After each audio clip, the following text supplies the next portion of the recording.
हे आंब्याचं झाड आणि इकडं अंजिराचं झाड आहे.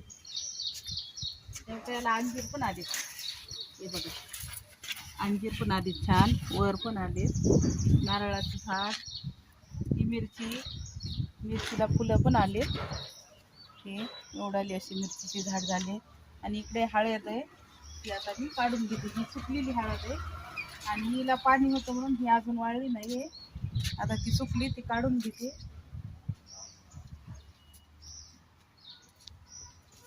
वाळली आहे पानं. आता ही पानं आपण काढून टाकूया. आता याची काढून टाकायची पानं, त्याच्या खाली हळद निघते.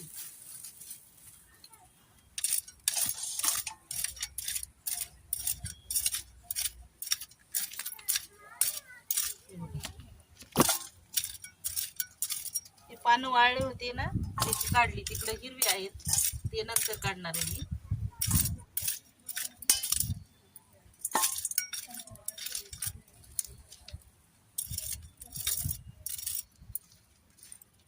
आता या हळदीचं लोणचं करणार आहे मी.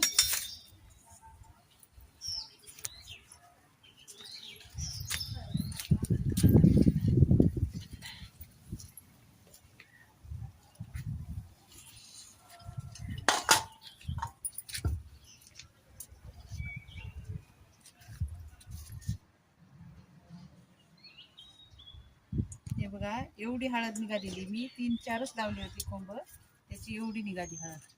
ही अर्धा किलोच्या वर हळद आहे. याचं मी आता लोणचं बनवणार आहे.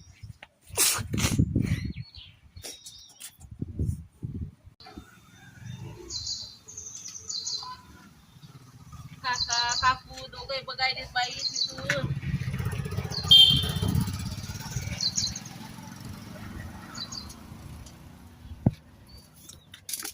सगळं काढून फेकून दिलं तर गौरी पुन्हा आणून तिथं लावली वाळलेली पानं.